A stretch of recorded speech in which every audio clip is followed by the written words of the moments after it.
오늘 함께 보실 말씀은 창세기 22장입니다. 창세기 22장 15절에서 24절 말씀입니다. 창세기 22장 15절에서 24절입니다. 제가 가진 성경으로 구약 성경 28면 되겠습니다. 창세기 22장 15절에서 24절 말씀, 제가 먼저 읽고 교독하도록 하겠습니다. 여호와의 사자가 하늘에서부터 두 번째 아브라함을 불러 이르시되 여호와께서 이르시기를 내가 나를 가리켜 명령하노니 내가 이같이 행하여 내 아들을 내게 똑같고 하기지 아니하였으니 내가 네게 큰 복을 주고 내 씨가 크게 번성하여 하늘의 별과 같고 바닷가의 모래와 같게 하리니 내 씨가 그 대적의 성문을 차지하리라.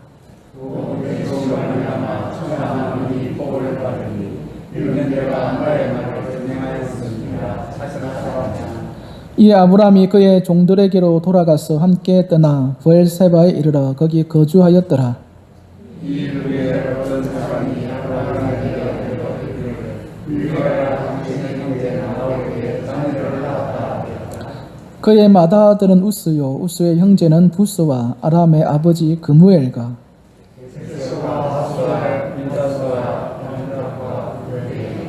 이 8사람은 아브라함의 형제 나홀의 아내 밀가의 소생이며 부두엘은 리브가를 낳았고 나홀의 처 르우마라 하는 자도 데바와 가함과 다하스와 마아가를 낳았더라. 아멘. 예, 우리 반갑습니다. 우리 앞뒤 좌우로 한번 인사 나누도록 하겠습니다. 환영합니다. 이번에는 진짜 한번 각자 그냥 인사 한번 나눠보십시오. 일주일 만에 또 처음 뵙는 분들 계실 텐데 어떻게 잘 지내셨는지 한번 좌우로 한번 훑어보시고 우리 예배 한 번 더 드리면 또 한 일주일 뒤에 또 볼 수가 있지 않습니까? 오늘 주보에 보시면은 그 거울의 법칙이라고 책을 하나 제가 실려 놓은 게 있습니다. 처음에 제가 예담교회 왔을 때에 하나님께서 교회의 어떤 사역들을 진행하고 하실 때에는 물론 이제 목사에게 주신 것들도 있죠. 나름대로 목사에게 주신 달란트와 사명이 있기 때문에 이제 그것을 가지고 교회 일을 할 수가 있습니다. 근데 또 한 가지는 뭐냐면은 각 교회마다 또 주어진 하나님의 자원들이 있습니다. 그래서 그런 자원들과 서로 맞춰가 보면서 우리 교회에서는 이런 사역들은 할 수 있겠다. 이렇게 사역들을 찾아가는 거죠. 그래서 제 개인적으로 처음에 왔을 때에 가장 눈에 띄었던 게 뭐냐니까 작은 도서관이 참 크게 눈에 띄었습니다.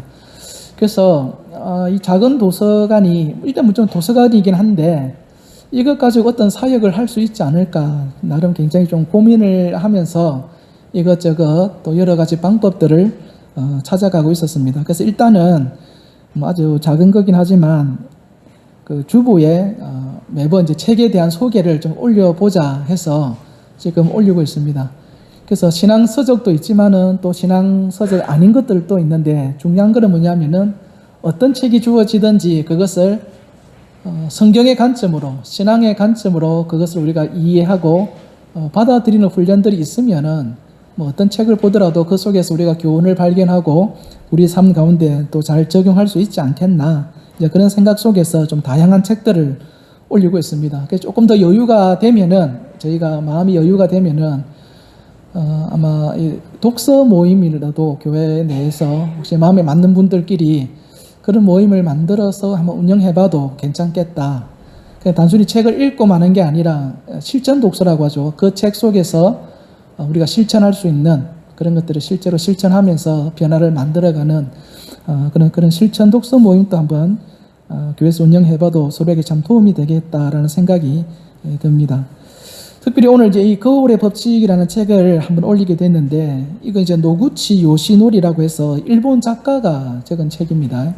양은 얼마 안 됩니다.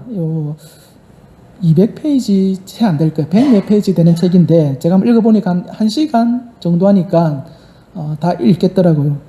이 책의 주 내용이 뭐냐면은 초등학교 한 5학년 되는 남자아이죠. 아들을 둔 어느 주부에 대한, 어머니에 대한 이야기가 여기에 실려 있습니다. 이 초등학교 5학년을 둔 이 어머니에게는 한 가지 고민이 있었는데 어떤 고민이냐면은 제가 볼 때는 엄마의 직감인 것 같아요. 엄마의 직감. 딱 자기가 자기 애를 보니까 야, 갖고 학교에서 왕따를 당한다. 딱 그 느낌이 드는 거예요. 그런데 어디 맞은 흔적은 없고 그게 맞지 않는다라는 거죠. 분명히 다른 방식으로 좀 왕따를 당하고 있는 것 같은데 근데 심정은 가는데 뭐는 없는 겁니까? 물증이 없는 거예요. 물증이 없으니까 그냥 마음속으로만 이제 고민하고 있는 거죠. 그래 하다가 이제 애한테 물어보는 겁니다. 살짝 떠보는 거예요. 야, 얘야, 요즘 학교 좀 뭐 괴롭히거나 힘들거나 하는 그런 일 없니? 하고 살 물어봐요. 물어보면 이 애는 뭐라고 얘기하냐면 아무 일 없다고, 아무 일 없다고, 난 잘 지내고 있다고 그렇게 이야기를 하는 겁니다. 그러니까 몇 번을 그래 물어봐도 애가 그렇게 얘기하니까 이제 어머니는 이제 뭐 내 직감이 틀린 같지 하고 이렇게 넘어간 거예요. 넘어갔는데 하루는 이 옆집 그 친구 아주머니 이제 친구분이 있는데 그 친구한테 전화가 온 거예요. 전화가 와서 이 어머니한테 뭐라고 이야기하냐면 얼마 전에 놀이터에서 이 어머니의 아들이 친구들하고 야구 놀이하는 것을 봤답니다. 열심히 야구 놀이를 하는데 야구 뭐 놀다 보면 실수할 수도 있잖아요. 공을 놓칠 수도 있고 아웃될 수도 있고 그래 실수를 한번 했는데 자기가 볼 때는 아무것도 안 해요. 그냥 친구들 간에 그냥 넘어갈 수 있는 일인데 그 실수 한번 한 거 가지고요 나머지 애들이 와가지고 그리 구박을 하더랍니다. 입에 담지 못할 욕설하고 인격 모독하고 때리지만 한다 뿐이지 온갖 욕설로 이 아이를 막 괴롭히는 거예요. 얼마나 괴롭히든지 전화 건 이분이 가서 도와주려고 해도 그 분위기가 너무 험악해가지고요. 남자애들이 초등학생 5학년이라도 덩치 크지 않습니까? 그러니까 이 여성분 혼자서 도와주려고 해도 겁이 나서 못 도와줄 정도로 굉장히 분위기가 험악하더래요. 그래서 그 어머니한테 전화를 걸어가지고 내가 도와줘야 되는데 못 도와줘서 미안하다고 그 사과하려고 전화를 건 거예요. 그래 이 초등학교 어머니가 그 전화를 받고는요 마음이 찢어지더랍니다. 마음이. 자기 애가 왕따를 당하고 그런 무시를 당해서 마음이 찢어지는 게 아니라 분명히 본인이 생각하기에는 왕따를 당하는 거 맞는데 그 왕따 당한다는 사실을 자기 아들의 입에서 들은 게 아니라 다른 사람이 보고 다른 사람에 의해서 들었다라는 게 너무 마음이 찢어지더라는 거예요. 내가 내 아들로부터 신뢰를 받지 못하고 있구나. 자녀가 나한테 자기의 마음을 내려놓지 못할 정도로 이 관계가 지금 개선이 안 되고 있구나. 바른 관계가 아니구나. 그것 때문에 이분이 더 마음이 아프고 힘들더라. 그 고백을 하더라는 겁니다. 그래서 그렇게 고민을 하고 있다가 그날 또 물어봤죠. 애한테. 물어봐도 그 애는 또 아무 일 없다고 걔한테하고 그래 넘어가더랍니다. 그래서 이 어머니가 고민이 자꾸 깊어져다가 남편한테 상의를 한 거예요. 그러니까 남편이 하는 말이 그거는 나한테 얘기해도 모르고 하면서 어떤 상담자를 소개해 주더래요. 거기 이제 이 책의 작가입니다. 그래서 이 책의 내용은 실제로 있었던 일을 이제 이름만 살 바꿔서 기록을 했는데 제가 재밌게 본 건 뭐냐면 이 작가가 이 문제를 어떻게 해결하느냐예요. 그 이야기를 가만히 듣던 작가가요, 이 상담사가 그 어머니한테 이야기하기로 어머니, 이 문제는요, 그 아이의 문제가 아니라 어머니의 문제입니다. 그리 얘기를 하더라는 겁니다. 누가 문제라고요? 누가 문제라고요?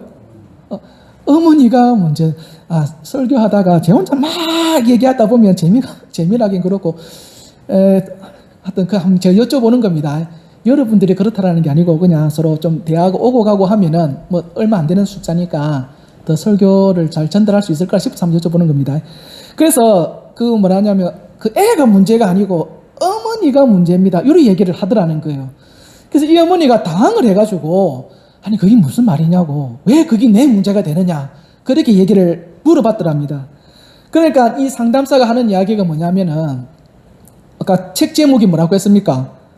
거울의 법칙이라고 했지 않습니까? 이게 왜 거울의 법칙이냐면 사람은 이렇게 육체, 눈에 보이는 이런 육체만 서로 관계를 맺는 게 아니라 정신세계가 있기 때문에 정신세계도 서로 관계를 맺는답니다. 그래서 정신세계에 어떻게 관계를 맺었냐에 따라서 그 맺은 관계가 현실 세계에 투영이 된다라는 거예요.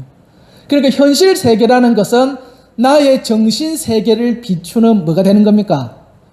거울입니다. 거울. 그래서 거울의 법칙이다. 이렇게 얘기한 거예요. 그러니까 그 아이의 문제는 그 어머니의 정신 세계가 반영된, 투영된 모습이라는 겁니다. 그래서 그 문제를 해결하려고 하면은 그 아이를 해결하려고 해서 해결되는 게 아니라 자신의 정신 세계가 해결이 되어야 눈에 보이는 그 현상이 해결이 된다. 이런 이야기를 하는 겁니다. 그럼 해결책이 뭐냐? 그래서 이 사람이 해결책을 제시한 게 뭐냐면은 아들이 어머니한테 신뢰하지 못하고 이야기하지 못하는 것은 어머니의 정신 세계에서 신뢰하지 못하고 마음을 열지 못하는 사람이 있기 때문입니다. 그래서 그 사람과의 관계를 해결해야 됩니다. 이렇게 나온 거예요. 그래서 그럼 만나는 사람이 많고 많은데 그럼 그 중에 누구랑 해야 되느냐? 대개의 경우에는 주변에 있는 가까운 사람이랍니다. 그래서 아버지나 남편이나 한번 관계가 어떻는지 한번 진지하게 생각을 해봐라. 이런 숙제를 던져줘버린 거예요. 그래서 이분이 처음에는 이게 무슨 말도 안 되는 소리냐 싶었다가 그 이야기를 듣고 한번 해본 거예요. 뭐 손해볼 거 뭐 있나? 돈 드는 것도 아니고. 그래서 이분이 자기가 아버지에 대해서 한번 좀 깜깜히 생각해 본 거예요. 이때까지 어떤 관계가 있었는가. 그래서 잠깐 생각해 보니까 어릴 적에 자기 아버지로부터 받은 상처가 너무 많은 거예요. 한 번은 자기가 이제 아버지한테 거짓말하고 연애를 했어요. 연애를 했는데 그게 아버지한테 들킨 거예요. 들키고 나니까 이 아버지가 딸을 불러가지고는요, 네가 나한테 거짓말을 하고 연애하는 걸 보니까 앞으로 조숙한 여인이 되기는 뭐 걸렸다부터 시작해가지고 온갖 험한 말을 딸한테 쏟아놓는 거예요. 그러니까 그 뒤로는요, 이 딸이 어떻게 생각했냐면 나는 다시는 아빠하고 이야기 안 한다. 마음의 문을 탁 닫아버린 거예요. 저 그 이야기 듣고 무서웠습니다. 아들은 그렇게 하면은요, 하룻밤 자고 나면 까먹거든요. 이게 오래 안 남는데, 딸은 이게, 오래 가는구나. 제가 그때, 이 딸은 잘해야 되는구나. 제가 뜨끔하더라고. 그래서 그런 문제가 있었고, 또 이분이 또 어떤 문제가 있냐면, 자기는 4년째 대학을 졸업을 했는데, 자기 남편은 고졸 출신의 막노동을 하는 사람이었어요. 그러니까 보니까 일이 거칠다 보니까 맨날 옷 입고 오고 하는 것도 이렇게 좀 허름하기도 하고 일을 이제 그렇게 하니까 항상 자기 남편을 조금 이렇게 자기보다 낮게 보는 그런 시야를 갖고 있는 거예요. 내가 남편한테 뭐 이야기를 해. 내가 더 높은데. 이런 생각이 있었던 거예요. 이 사람에게는. 그래서 이 여성분이 그것을 알고는요, 자기 아버지하고 자기 남편한테 그동안 자기가 열지 못했던 마음의 문들을 용서를 구하고 하면서 열기 시작하면서요, 신기하게 아들도 자기에게 마음의 문을 여는 것을 경험하더라는 겁니다. 제가 이 책을 보고는요, 깜짝 놀란 게, 여러분 이거를 제가 어떤 신앙적인 상담을 통해서 경험한 겁니다라고 얘기하면, 여러분 이게 신앙적인 이야기인 줄 알지 이게 상담을 통해서 된 일인 줄 누가 알겠습니까? 그래서 제가 이 책을 보면서 더 놀란 건 뭐냐면은, 이런 방식으로 사람을 치유하는 거 있지 않습니까? 요게 새롭게 나온 방식이 아니라 이미 심리학에서는 상담에서는요, 굉장히 오래전부터 검증된 치료 방식이라고 하는 거예요. 치료된 방식. 그래서 검증되어져 왔더라는 거예요. 그래서 제가 이 책을 보면서 느낀 게 뭐냐면은, 하나님을 안 믿어도요, 하나님을 모르더라도 절대적인 진리를 추구하면서 가는 사람은요, 어느 정도 성경에서 말하는 원리에 접근할 수가 있구나 하는 것을 제가 보게 된 거예요. 왜냐하면 오늘 본문의 말씀이 이런 거하고 딱 관계가 있습니다. 이 책에서는 정신세계하고 인간의 육의 관계를 이야기했는데, 성경에서는 뭐라고 이야기하냐면요, 인간은 영과 육으로 구성되어 있기 때문에 육신의 문제만 해결한다고 해서 해결이 안 돼요. 영의 문제가 해결이 되어야 우리 눈에 보이는 현상, 육의 문제도 해결이 된다고 이야기하고 있는 겁니다. 오늘 본문 말씀을 보면은요, 오늘 본문 말씀은 다른 거 아닙니다. 오늘 본문에 보면은 이전 본문이 어떤 내용이었습니까? 하나님께서 이삭을 바치라고 하는 말이잖아요. 이삭을 바치라. 내 사랑하는 독자 이삭을 바치라. 그래서 아브라함이 이삭을 바칩니다. 이삭을 바치려고 하다가 뭐 나중에는 하나님께서 이삭 말고 순양을 대신해서 제물로 바치는 사건이죠. 그래서 이 사건을 벌이고 난 다음에 하나님께서 뭐라고 얘기하느냐면요, 16절이죠. 16절 한번 오늘 보면 찾아보겠습니다. 오늘 보면 16절 같이 한번 읽어보겠습니다. 시작.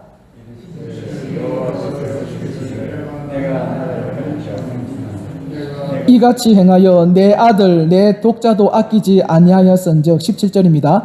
내가 내게 큰 복을 주고 내 씨가 크게 번성하여 하늘의 별과 같고 바닷가의 모래와 같게 하리니 내 씨가 그 대적의 성문을 차지하리라.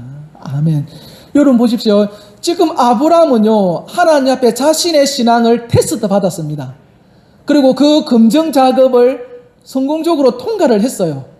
그런데 하나님께서는 그 성공한 아브라함에게 어떤 복을 주느냐?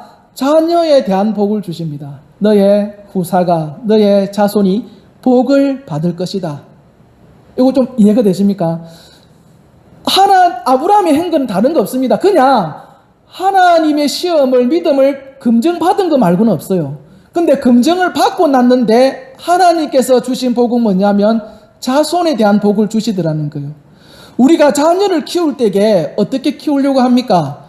교육을 열심히 시키고, 그래서 조금 집에 여유가 있고 애가 머리가 있으면 유학도 보내고, 또 여러 가지 많은 것들을 배우게 하고, 또 가정교육도 또 잘 시켜야 되고, 또 텔레비 보면 그런 거 있잖아요. 우리 아이가 변했어요. 그런 식으로 해서 우리 아이를 키워야 된다고 생각을 하고, 또 뭐 서점에 가거나 인터넷 검색해 보면 자녀 교육에 성공한 부모의 뭐 5가지 특징, 요런 것들 가지고 우리가 자녀들을 교육시켜야 자녀가 사회에서 성공하고 잘 된다. 우리 요런 생각을 하고 있잖아요. 그런데 오늘 본문에서는 전혀 다른 이야기하고 있어요. 하나님께서 아브라함의 믿음을 테스트하고 아브라함은 통과했습니다. 통과하니까 하나님께서는 아브라함에게 무슨 약속을 주시는 겁니까? 내 후사가 잘 될 거다. 사실 이거요, 안 믿는 사람한테 이야기하면 우리는 항상 많이 들어봐서 그냥 그런 갑다라고 하는데, 안 믿는 사람한테 이리 얘기하면요, 웃습니다. 야, 그렇게 해가지고 자녀가 잘 된다는 게 말이 되냐? 이해를 못해요. 그런데 하나님께서는요, 신앙인들을 어떻게 인도하시느냐, 이렇게 인도하시더라는 거예요. 하나님과 아브라함의 이 시험은요, 영적인 문제였습니다. 영적인 문제가 해결이 되니까 자녀라고 하는 육신의 문제가 어떻게 되는 겁니까? 해결이 되더라는 겁니다. 이것이 오늘 본문의 말씀이 우리에게 주더라는 겁니다. 예전에 제가 말씀드린 적이 있는지 모르겠는데, 제가 한 번은 부교육자 때 있을 때에 어느 성도님에 대한 부고 소식이 들렸습니다. 이 부교육자는요, 누군가 돌아가시고 나면 제일 먼저 해야 될 게 뭐냐면 성도들에게 부고와 관련해서 이제 장례 일정을 문자로 다 이렇게 발송을 해야 돼요. 그래서 문자를 이제 정리해서 발송을 하려고 하는데 하나님께서 저에게 말씀을 하시더라고요. 말씀을 뭐라고 얘기하시느냐니까 그때도 진짜 생생하게 이야기를 했어요. 이번 문자를 발송을 하는데 아마 이번 문자 발송을 받지 못한 누구누구가, 이름도 딱 지적하더라고. 누구누구가 문자를 받지 못하고 교회를 떠나게 될 거다. 그 메시지를 저한테 주시더라고. 그래서 예전에도 제가 그런 경험이 있기 때문에 처음이면은 이게 뭔지 싶을 건데 몇 번 그런 경험이 있다 보니까 감이 있더라고. 이거 하나님이 하시는 거구나. 그래서 제가 하나님, 이거는 하나님께서 저한테 말씀하신 거니까 제가 뭐 주위에서 확인하면은 발송 안 될 일이 있습니까? 이건 제가 하나님이 미리 말씀해 주셨으니까 이거 잘 보내겠습니다. 얘기를 했어요. 근데 예전에는 제가 이렇게 긍정적으로 신호를 보내면은 그래 알겠다라든가 그래 하면 되겠다 뭔가 신호가 있는데, 이번에는 말이 없는 거예요. 그게 말이 없어서 좀 이상하다 이 생각하고만 있었는데, 그래도 일단 문자를 보낼 때에 일단 받은 신호는 있으니까 제가 그분을 몇 번 확인했습니다. 문자 보냈는지 안 보냈는지. 서너 번 확인을 했거든요. 확인하고 다 보낸 거죠. 그래서 이제 문자 이제 다 갔겠지 하고 그 장례식을 진행을 하는데, 장례식을 끝마치고 나니까 그분이 문자를 안 받았다고 얘기를 하는 거예요. 문자를 안 받았다고.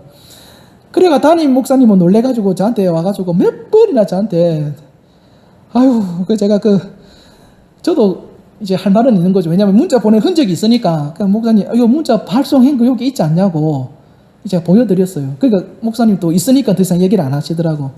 근데 결국에는 그분이요, 교회를 떠났습니다. 그 사건으로. 물론 이제 떠날 때 다른 이야기로 떠나죠. 다른 일로 떠났는데, 결국에는 문자 못 받아서 떠난 거예요. 그게 상처 받아가지고.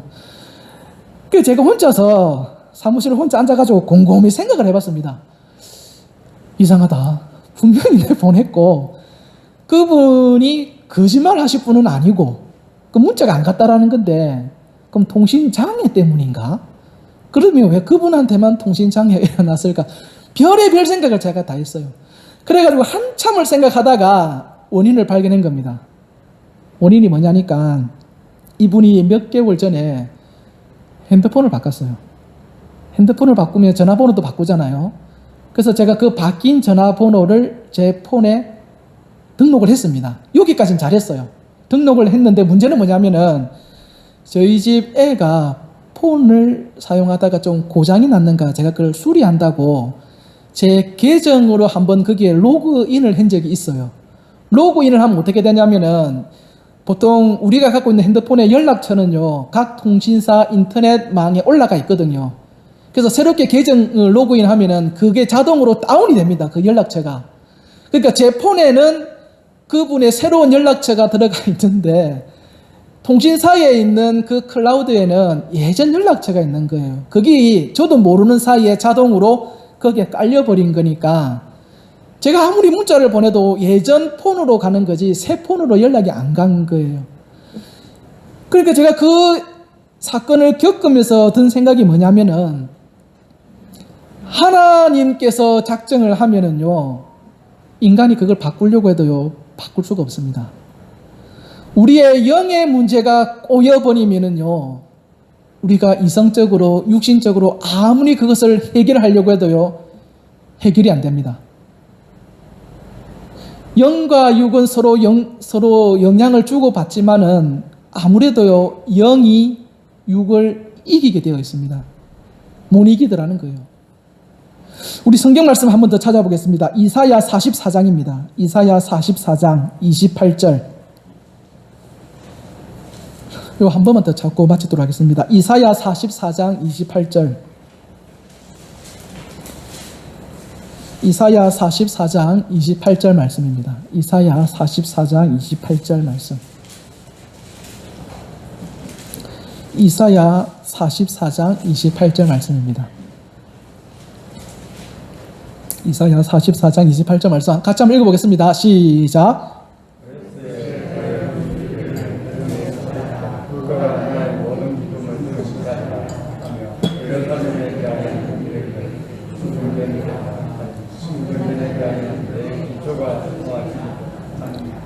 아멘.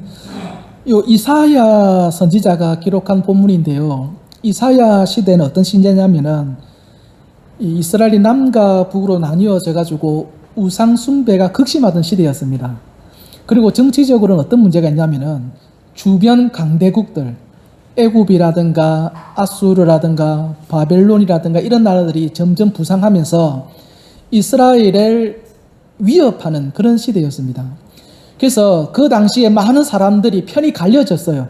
어떻게 갈려졌냐면, 우리가 저런 강력한 나라들에 앞서서 어떻게 해야 되느냐, 항복해야 된다, 평화협정을 맺어야 된다, 아수르에 붙어야 된다, 아니면 애굽에 붙어야 된다, 바벨론에 붙어야 된다. 굉장히 복잡한 그런 정치적 세법이 막 난무하던 그런 시대였습니다. 그런 시대였는데, 하나님께서는 이사야 선지자를 보내서는 뭐라고 얘기하냐면, 너가 그렇게 정치적 세법 해가지고 해결책 없다. 너가 나라가 살려면은 하나님께로 돌아오는 방법밖에 없다. 이렇게 얘기를 해요. 그래서 하나님께로 돌아오면은 하나님께서 앞으로 너희들을 회복시켜 주실 것인데 어떻게 회복해 줄 거냐? 금방 읽었던 28절입니다. 여기 누가 나옵니까? 첫 번째 단어가 고레스. 고레스라고 하는 사람이 나올 텐데, 이 사람이 너희들의 그 복잡한 문제들, 너희 나라를 회복해 주는 거, 해결해 줄 거다. 이렇게 예언을 해버려요. 그런데 이 고레스가 누구냐면요, 페르시아 왕이 고레스입니다. 그런데 이 페르시아 왕 고레스가 언제 태어나느냐 하면 이사야가 예언된 이 금방 읽었던 이 본문이죠. 이게 예언되고 난 다음에 160년 지나서 고레스라는 사람이 태어나요. 페르시아 왕으로 태어나는데 이 페르시아 왕이요 나중에 이스라엘 주변 나라들을 다 무너뜨리고는요 이스라엘을 회복시켜 줍니다. 160년 뒤에. 그래서 유대 역사학자 중에 그 어떤 사람이냐면 요세푸스라고 하는 사람이 있거든요. 기독교 역사에 있어서 차지하는 위치가 있는 사람인데 이 요세푸스가 뭐라고 얘기하냐면 고레스가 주변 나라들을 다 정복하고 이스라엘을 회복시키고 나서 이 성경 구절을 본 거예요. 이사야가 자기가 태어나기 160년 전에 예언했던 금방 이 28절의 내용을 본 거예요. 여기 보니까 뭐가 적혀 있습니까? 자기 이름이 적혀 있거든. 또 자기가 어떻게 했는지도 다 적혀 있는 거예요. 그래서 이 사람이요 이 내용을 보고는 전율이 일어나면서 굉장히 충격을 받았더래요. 자기는 이때까지 이 예언을 알고 산 게 아닙니다. 자기는 그냥 태어나가지고 자기가 처해 있는 상황 속에서 살아남기 위해서 자신의 정적들을 제거하고 그래서 자기 나라의 왕으로 군림하면서 또 주변 나라가 자꾸 자기를 괴롭히니까 저것도 내가 정복해야 되겠다 해서 그냥 싸워서 정복하고 물론 이제 그 과정 속에서 목숨을 잃을 뻔하고 죽을 고비도 많이 겪었어요. 그냥 그 상황 속에서 자기가 살 길을 찾아서 간 건데 그런데 실제로 나중에 보니까 자기의 삶에 대해서 이미 누가 예언을 해 넣어버린 겁니까? 150년 전에 이사야라는 선지자가 예언을 해 놓더라는 거예요. 그러니까 고레스가 아무리 날고 기고 막 뛰고 한다 하더라도 누구 손바닥이라는 겁니까? 하나님 손바닥을 못 벗어나더라는 겁니다. 성도 여러분, 우리는 내 생각으로 내가 원해서 어떤 것을 하고 이루어 간다. 우리는 그런 생각을 할 수 있습니다. 그래서 눈에 보이는 문제도 이렇게 하면 해결될 거야 라고 생각하고 합니다. 그러나 하나님께서 막으시고 허락 안 하시면요 안 됩니다. 인간은 영과 육으로 이루어진 존재이기 때문에 철저히 우리의 육은요 영에 의해서 지배를 받습니다. 영의 문제가 해결이 안 되면 우리의 삶의 문제도 해결이 안 되게 되어 있어요. 그러면 우리가 가장 먼저 해결해야 될 영의 문제가 뭐겠습니까? 아까 그 책에서는 뭐 남편의 문제, 아버지의 문제 얘기하고 있는데 가장 근원적으로 해결해야 될 영의 문제는요 하나님과의 문제입니다. 하나님 앞에 예수 그리스도의 그 이름으로 우리가 얼마나 하나님 앞에 바른 관계를 계속해서 유지해 나가고 있느냐, 예배자로서의 모습을 살아가고 있고 하나님으로부터 받은 전도자로서의 사명을 말씀과 기도를 묵상하고 하면서 얼만큼 잘 해 나가느냐에 있는 거예요. 교회도 마찬가지고 개인의 삶도 마찬가지입니다. 우리의 영의 문제가 해결이 안 되어 있는 상태에서는요 우리 눈에 보이는 그냥 하나의 현상 해결하려고 덤비면은요 오히려 더 일이 꼬여버리게 됩니다. 저는 여러분들이 하나님의 말씀과 기도를 가까이 할 수 있기를 바랍니다. 기도하는 자가 되기를 원하고 말씀을 읽는 자가 되기를 원하고 그래서 예수 그리스도의 구속 사역으로 우리에게 열려져 있는 구원의 길이 나하고 아무런 상관없는 것이 아니라 그 구원의 길로 인해서 우리에게 주어진 믿음이라고 하는 그 믿음이라는 무기들로 영혼을 구원하는 하나님의 사명을 넉넉히 감당해 나가는 저와 여러분 될 수 있기를 바랍니다. 기도하겠습니다. 살아계신 하나님 아버지, 주께서 우리에게 베풀어 주신 놀라운 일들이 너무나도 많은데 우리가 지혜롭지 못하고 우리의 영안이 어두워 그것을 낱낱이 깨달지 못하고 있음을 고백합니다. 그래도 하나님의 말씀과 성령의 인도하심으로 인하여 우리가 그것을 하나둘씩 깨닫게 하여 주시고 이로써 하나님 앞에 바른 믿음의 신앙으로 자라나게 하여 주옵소서. 살아계신 예수님 이름으로 기도합니다. 아멘.